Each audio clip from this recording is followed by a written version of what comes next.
உலகை எழுப்பும் ஞாயிறு அங்கே குடியிருப்பான். அவன் ஆனை முகத்தனின் அடியவர் மனத்தில் ஒளியாய் வந்து கொலுவிருப்பான்.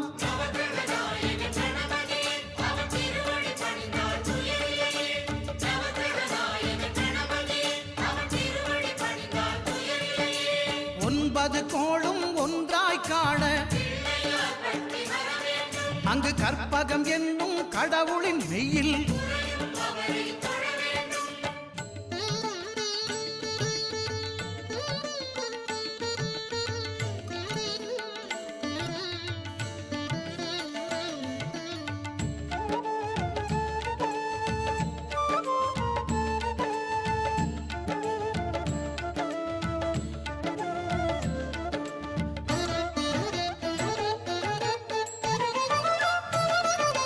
திங்கள் பகவான்